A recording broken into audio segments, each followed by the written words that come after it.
आत्मा अपने पिता से जब से बिछुड़ी है, ये महाकष्ट उठा रही है। अभी पुण्यात्माओं, आप इस ज्ञान से पूर्ण रूप से परिचित नहीं हुए हो। जिसमें आपकी बुद्धि इतनी मैच्योर हो जाएगी कि आप प्रत्येक संकेत को समझने लग जाओगे, तब आप परमात्मा को अच्छी तरह जान जाओगे। अभी तो आप ऐसी स्थिति में हैं जैसे कोई बालक उठाकर किसी पेन को और कहता है, पिताजी ये क्या है? तो पिताजी कहता है कि बेटा ये पेन है। वो कहता है पिताजी कहता पेन है, या दादाजी जो भी जिससे वो पूछ रहा है, फिर कहता वो फिर बताता है ये पेन है। तो वो कहता कहता उसको रख के और चला जाता है। उसकी बुद्धि इतनी मैच्योर नहीं हुई है, इतनी विकसित नहीं हुई है, पिताजी ये बता क्या रहा है। और उसको अविश्वास भी नहीं, क्योंकि वो अपने फादर से पूछ रहा है, लेकिन उसकी बुद्धि स्वीकार नहीं कर रही पेन है क्या वस्तु। और जब वो थोड़ा सा बड़ा हो जाता है, फिर उसको कहते हैं बेटा या बेटी, वो पेन ला उठा करके दौड़ा जाता है और पेन उठा के ला देता है, फिर नहीं पूछता ये क्या है। तो पुण्यात्माओं, अभी आपकी या नहीं मिट्टी है। इस को मिटाने के लिए इतना ज्ञान दिया जा रहा है, सैकड़ों प्रमाण रखे जा रहे हैं आपके सामने। एक दिन आपकी या मिट जाएगी, क्योंकि ज्ञान से ही मिटेगी। वो क्या है? जैसे हम कहते हैं परमात्मा कबीर साहब है, आप सभी स्वीकार करते हो क्योंकि प्रमाण गणे दे दिए। फिर हम बताते हैं कि ये लोक यहां रहने का नहीं है, और ये परिवार जिसको आप मानते हो आपका नहीं है। ये परमात्मा के बच्चे आपके संस्कारवश जुड़े हुए हैं। और जो संपत्ति, जो घर मकान कोठी बंगले तुम बनाए बैठे हो, ये आपके नहीं है। लेकिन आप अस्वीकार भी नहीं करते। दास बोल रहा है क्योंकि आप मेरे शब्द के बच्चे हो, जिसे नाद के कहते हैं। और आपको ये अविश्वास भी नहीं है कि गुरुजी गलत कह रहे हैं, लेकिन यह बात आपकी स्थिति में है अभी तक। तो एक समय ऐसा आएगा, आपको ये अपने नहीं, भगवान के संपत्ति दिखाई देगी, भगवान के ही ये सब जीव दिखाई देंगे। फिर आपकी भक्ति भी दृढ़ बनेगी और आप निश्चिंत भी होगे, क्योंकि मालिक ने प्रत्येक की चिंता है। नौकर का जितना काम होता है, नौकर उतना ही कर सकता है।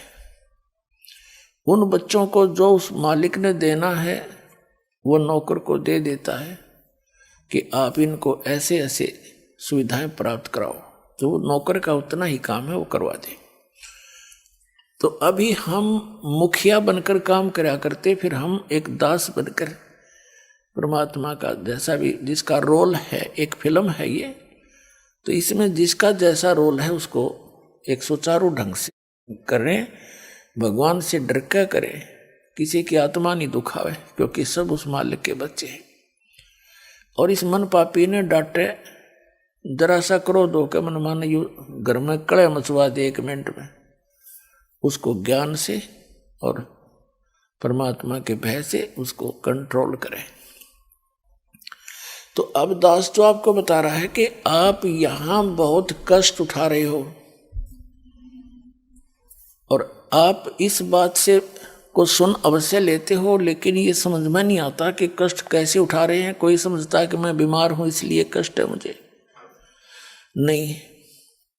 यहाँ जो मूल कष्ट है जन्म और मरण का, ये भारी रोग है। उसके बाद 84 लाख योनियों में, पशु पक्षियों के शरीरों में, पुण्यात्माओं कैर टूट रहा प्राणी पे। अब आप मनुष्य हो और मानव शरीर में ही आप ज्ञान ग्रहण कर सकते हो, और मानव शरीर में परमात्मा ने इतनी सुविधा भी दी है आपको कि आप अपने मकान झोंपड़ी डाल सको, गर्मी सर्दी से बचने के लिए पतले मोटे कपड़े की व्यवस्था कर सको। आप उसको छोड़कर आप भक्ति मार्ग से दूर होकर केवल यहाँ की संपत्ति जोड़न में और यहाँ कोठी बंगले बना के एक फोकट में मां बनाने की ओर सी लगा लिया आपने, जो आपकी भारी भूल है। इस भूल को हटाने के लिए परमात्मा आए, पूर्ण ब्रह्म, अनंत कोट ब्रह्मांड के पालक, और एक झोंपड़ी में जुल्हा बन के हाथ से काम करके कपड़ा बुनकर एक लीला करके दिखाई कि यदि तुमने भक्ति में सफल होना है, अपनी इन मनोकामनाओं को, इच्छाओं को सीमित करना पड़ेगा। समाज को देखकर आप भक्ति मार्ग पर नहीं चल सकते। ये दूसरी बात है कि आप जैसी भक्ति करोगे वैसा फल तो आपको मिलता ही रहेगा, लेकिन मोक्ष प्राप्ति के लिए आपने अपनी सभी परंपराओं को, जो हमने स्वयं बनाकर अपने पैरों में बेड़ी डाल ली, उनको अब समाप्त करना पड़ेगा। पैसों की आवश्यकता किस लिए पड़ती है? बड़ी कोठी बनाकर महिमा हो जावे गांव में, नगर में कि बड़ी कोठी है उनकी, बड़ा पैसे वाला व्यक्ति है, बड़ी कार हो। चलिए तेरे संस्कार में होगी, ये तो हो ही जाएगी, और फिर हो जाती है मृत्यु। कोठी वाले की मृत्यु हो जाती है, कुत्ता बनकर उसी गली में बाहर बैठता है कीचड़ में, गर्मी और सर्दी में, ऊपर से वर्षा हो रही है, वो ठिठुर रहा है कोठी वाला बाहर बैठकर कोठी में। कोई अन्य ही प्राणी जो परमात्मा के बच्चे हैं वो भी निवास कर रहे हैं। कुछ दिनों में उनकी भी टिकट कटेगी, वो भी बाहर बैठेंगे गली में जो भक्ति नहीं करते। तो ये जो दुर्गति और भविष्य में होने वाले कष्ट आपका हरदम चित्त में रहने लग जाएंगे, फिर आप भक्ति कर सकते हो। ये जो दास आपको बता रहा है, क्योंकि सत्संग जो है एक ऐसा सामूहिक शिक्षा स्थल है जिसमें पहली कक्षा के बच्चों के लिए भी कुछ ज्ञान बताया जाता है, दूसरी के भी, तीसरी के भी, मैट्रिक वालों को, 10वीं कक्षा वालों को, बीए वालों को, एमए वालों को, यानी अंतिम पढ़ाई वालों को भी हिंट दिए जाते हैं। सामूहिक सत्संग के अंदर सबको ज्ञान दिया जाता है और आपको बताया जा रहा है कि आप यहाँ के वासी नहीं हो, आप सतलोक में रहा करते थे और वहां आपकी मृत्यु नहीं होती थी, वृद्धावस्था नहीं थी, कोई रोग शरीर में नहीं था। आज कोई वृद्धावस्था नहीं चाहता और सबकी होगी, पहले मर गया वो दूसरी बात है, और फिर बुढ़ापा भी, वृद्धावस्था भी होगी और मृत्यु भी डेफिनेट, और हम फिर भी आंख नीचे बैठे यहाँ पर।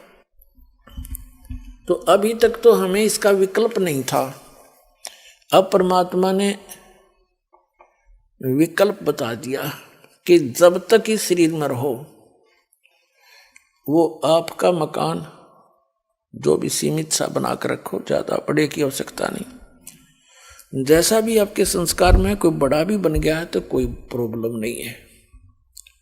यानी लोग दिखावा होड़ नहीं करे, एक दूसरे ने देख कर रीस नहीं करे इन बकवादों की। कोई विवाह करता है लड़की का, उसमें लोग दिखावा पता नहीं कितना ड्रामा करता है, पैंट बाजे बजवाता, ये बकवाद है सारी। पहले तो हम इनको सीमित करेंगे, फिर भक्ति बनेगी।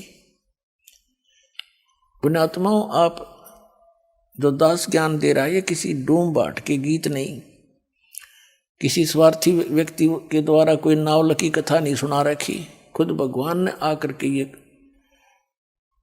आपकी जो समस्याएं हैं ये खुद बताई हैं आकर के, और साथ में इसका समाधान बताया।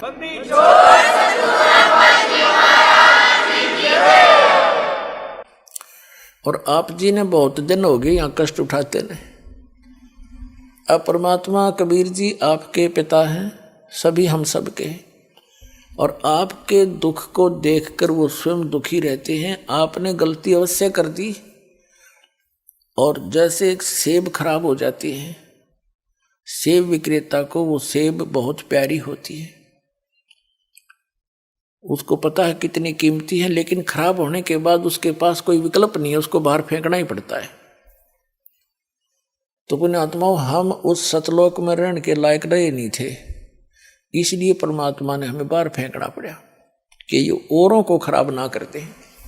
तो अब वो कितने दयालु हैं कि शायद इनकी बुद्धि ठिकाने आ गई हो, इतने कष्ट उठा करके अब मान जा मैं अब भी सीने के लगा कर सतलोक ले जाऊंगा अपने बच्चों को, वहां कभी दुख नहीं होगा, कभी मृत्यु नहीं होगी।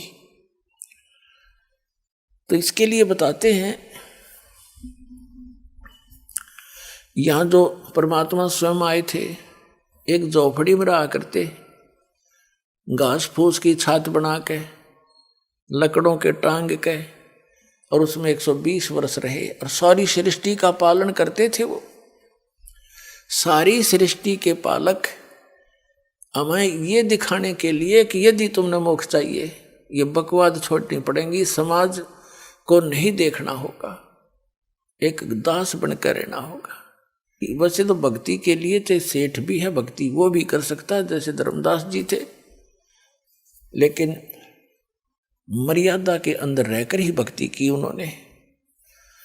तो वो परमात्मा हमें इसलिए दिखाने आते हैं कि भाई तुम ऐसे विश्वास करके देखो जैसे परमात्मा ने एक रोल कराया। एक बिल्कुल निर्धन व्यक्ति, हैंड टू माउथ, कपड़ा जैसे रेजा कपड़ा बनाया करते थे, कपड़ा बन गया, बेच दिया। बेचना नहीं, कमाई उसकी जो मेहनताना मिलता था उसका, और जो मेहनताना उनको मिला उसमें से एक परिवार का भी पोषण किया। परिवार कैसा था परमात्मा कबीर जी का? उनकी कोई पत्नी नहीं थी, उनके कोई माता पिता नहीं थे, उनके कोई बालक नहीं थे, क्योंकि हमारे को आज तक परमात्मा का ज्ञान प्राप्त ही नहीं हुआ। हमने श्री राम, श्री कृष्ण, राजा दशरथ के पुत्र, इन राजाओं की और भगवान बना करके केवल इनकी कथाएं सुनी थी। जो परमात्मा की कथा हमारे सदग्रंथ बताते हैं, वेद सबसे प्रमुख माने गए हैं। तो जो भगवान लीला करता है, जो उसके गुण हैं, वो वेदों में वर्णित है, और वो वेदों में वर्णित जो लीलाएं हैं वो केवल कबीर देव ने, कबीर साहब काशी वाले धानक जुलाए ने कर रखी है। इस विश्व में किसी महापुरुष की ऐसी लीला नहीं जो वेदों से मिलती हो। तो कबीर परमात्मा है, पूर्ण ब्रह्म है, सत्य पुरुष है। तो ये परमात्मा को परमात्मा सिद्ध करने के लिए इतने प्रमाण आपके समक्ष बताए जाते हैं। तो उस परमात्मा ने जैसे कपड़ा बनते थे, उनका परिवार कोई नहीं था, उनके मतलब उनके माता पिता या बालक नहीं थे। नीरू नीमा नाम के एक मुसलमान निसंतान थे, पति पत्नी, और कबीर परमात्मा यानी पूर्ण ब्रह्म सत्य पुरुष सतलोक से आकर काशी शहर में लहर तारा नामक एक तालाब के ऊपर, तालाब के अंदर कमल के फूल के ऊपर एक शिशु रूप धारण करके विराजमान हुए थे। नीरू नीमा प्रतिदिन उस सरोवर में स्नान करने के लिए जाते थे। गर्मियों का मौसम था और परमात्मा को सरोवर में कमल के फूल पर पाकर वो फूले नहीं समाई घर ले आई। फिर परमात्मा ने 25 दिन तक कुछ भी आहार नहीं किया, तो दोनों बड़े चिंतित हुए। विशेषकर नीमा बहुत दुखी हुई और अंत में फैसला कर लिया कि यदि ये बालक मर गया तो मैं भी साथ मरूंगी।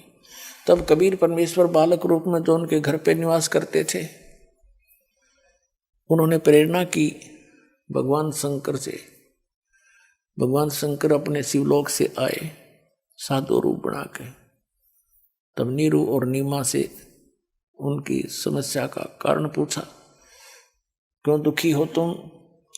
उन्होंने कारण बताया कि एक बालक मिला है, नीरू नीमा उसी जन्म में पहले एक ब्राह्मण ब्राह्मणी थे, गौरी शंकर और सरस्वती उनका नाम था। गौरी शंकर ब्राह्मण का, पुरुष का, और सरस्वती उस बहन का नाम था, उसकी पत्नी का। मुसलमानों ने उनको जबरदस्ती मुसलमान बना दिया था, जिस कारण से वो अन्य ब्राह्मणों ने समाज से निकाल दिया था। पहले उनको दक्षिणा मिलती थी, वो बंद होगी तो उन्होंने जुलाहे का कार्य शुरू कर दिया था। लेकिन वो भगवान शंकर के दृढ़ पुजारी थे। वो भले ही मुसलमान बन गए थे, लेकिन पूजा वो अपने भगवान शिव की हृदय से किया ही करते थे। वैसे तो यथार्थ ज्ञान आपको जब होगा तो हजरत मोहम्मद जी तो थे, ये भगवान शिव के लोक के एक गण थे, पुण्यात्मा थी। भगवान शिव के लोक से ही आए थे वो भी। मुसलमान धर्म टोटली भगवान शंकर के ही उस गण के द्वारा बताए गए ज्ञान पर, उनके फार्मूलों पर वो अपना भक्ति मार्ग करते हैं। तो भगवान शंकर ने आकर उनसे पूछा साधु रूप में, तब उन्होंने कारण बताया। नीमा ने कहा कि भगवान हमारे कोई संतान नहीं थी और हमारी आयु भी 60 वर्ष से ऊपर हो गई है। अभी कुछ दिन पहले मैंने हृदय से पुकार की थी अपने भगवान शंकर की, उन्होंने मुझे कमल के फूल पर एक बालक दिया है। अब ये बच्चा कुछ खा नहीं रहा, ना पी रहा है, ये मर गया तो साथ मरूंगी महात्मा जी। अब मैं इस विदाई के दुख को सहन नहीं कर सकती, ये बालक मुझे इतना प्यारा लगता है।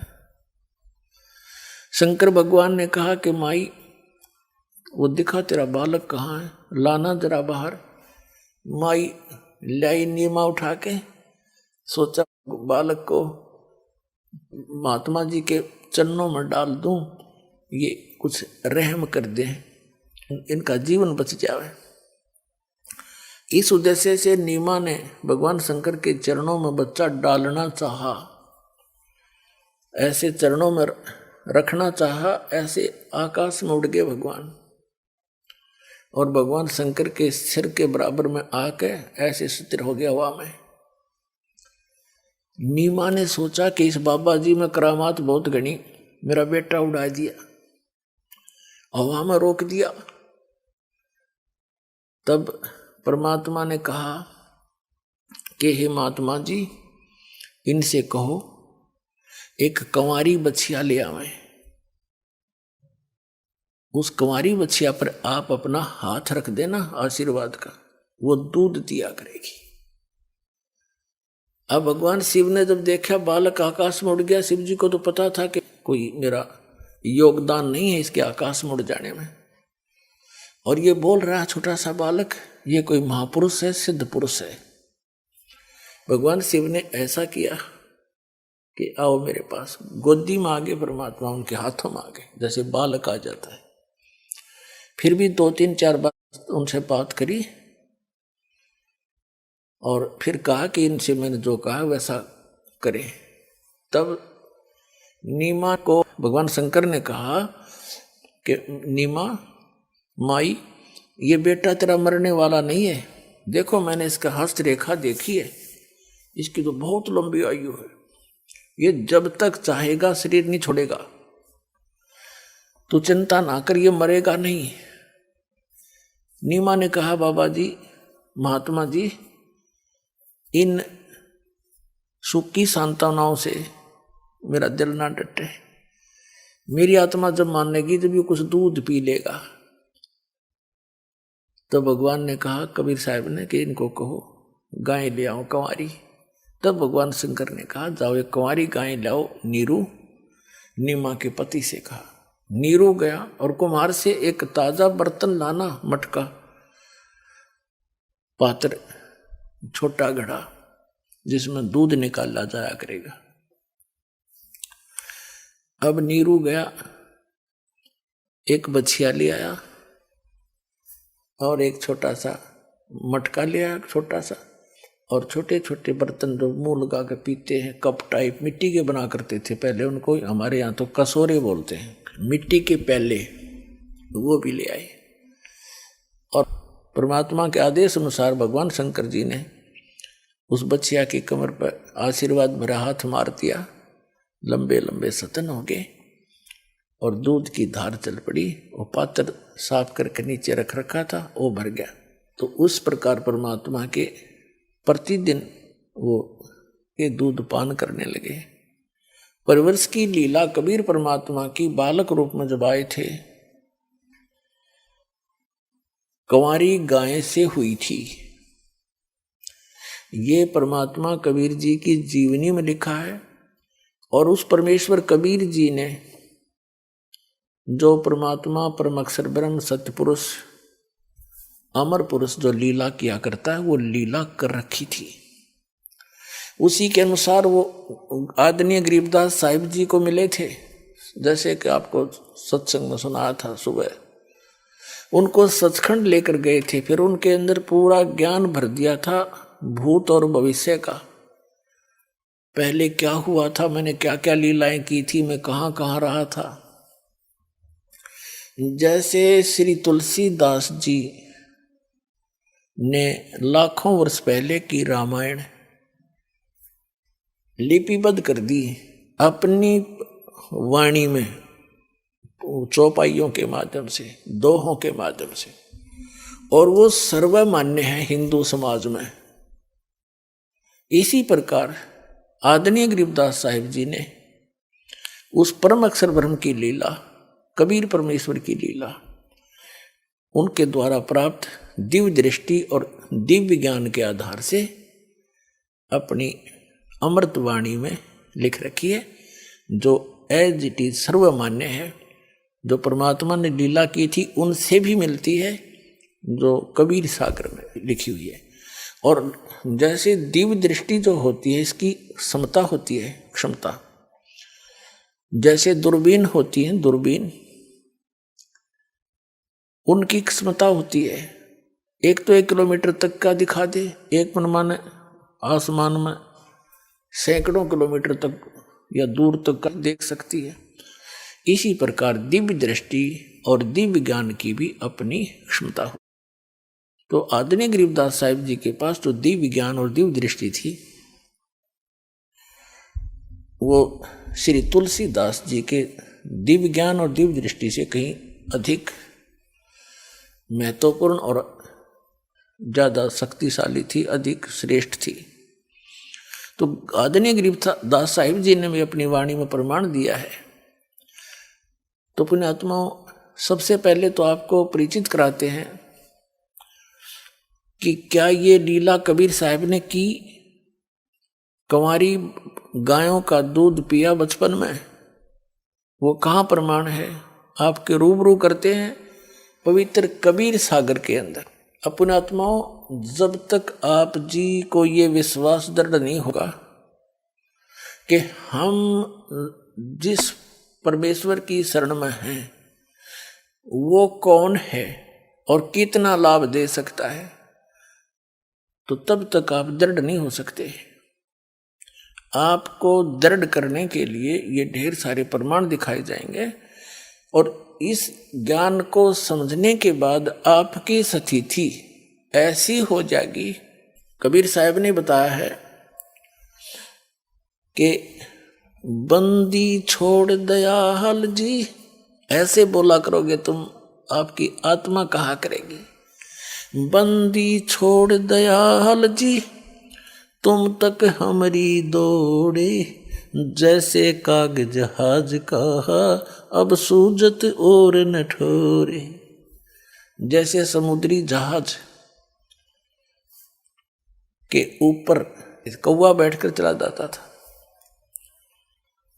और सामने बैठ जाता, वो खाना खाने के अगे रोटी खाएंगे मुझे भी डाल लेंगे। शाम को वो खाना खाने के समय वो खा रहे होते हैं, वो बैठ जाता, ऊपर चला जाता है। रात्रि में 200-300 किलोमीटर, 400-500 किलोमीटर जहाज चला जाता है। और पुराने समय में क्या होता था कि ये दिशा सूचक कई बार जो सही दिशा नहीं बता रहे होते थे, उसका कारण ये होता था कि समुद्र में कई चुंबकीय चट्टानें होती हैं, जिस कारण से वो दिशा सूचक चुंबक डिस्टर्ब हो जाता था। तो जहाज के जो चालक होते थे वो सुबह अपने दिशा सूचक यंत्र को चेक करने के लिए जो कौवा जहाज पर बैठा होता है उसको विवश कर देते थे, डड़े मार मार कर उड़ने के लिए। बहुत पुराने समय की बात है। और कौवे के अंदर एक विशेषता दी है परमात्मा ने कि वो उस दिशा को कभी नहीं भूलता जिस दिशा से वो चला था, पूर्व से चला था या पश्चिम से चला था या दक्षिण से चला था।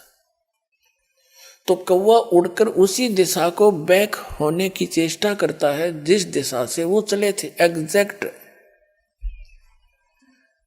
तो उधर से कौवे की जो दिशा देख करके अपनी दिशा को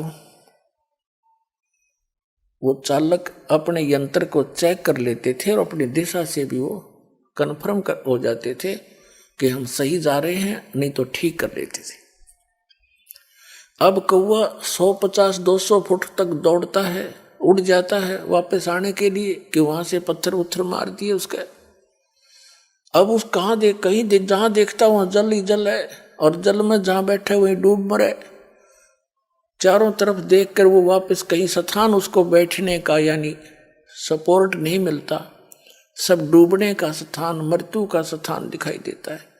तो वापस आकर के वो जहाज पर ही शरण लेता है और फिर वो चालक उसको कुछ नहीं कहते।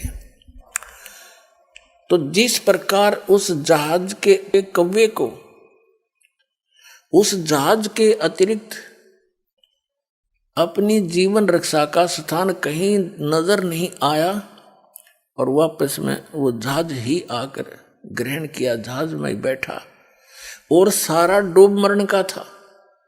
तो परमात्मा कबीर जी कहते हैं जिस समय आप जी को मेरी पहचान हो जाएगी उस समय आपकी आत्मा ये पुकार करेगी, बंदी छोड़ दयाल जी तुम तक हमारी दौड़े, जैसे काग जहाज का अब सूजत और न ठोरे।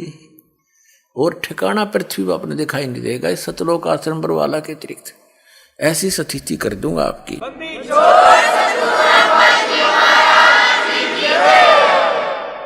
अब आपको प्रमाणित करते हैं कि 600 वर्ष पहले भगवान आए थे,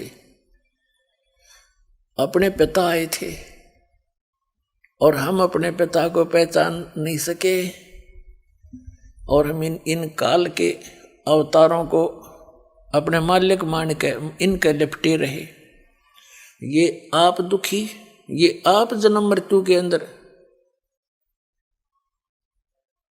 तो जब ये स्वयं ही जन्म मृत्यु के अंदर हैं तो हमारी रक्षा क्या करेंगे? तो ये ज्ञान नहीं था हमें, तो ये ज्ञान अब परमात्मा ने कंप्लीट दिया अपने को।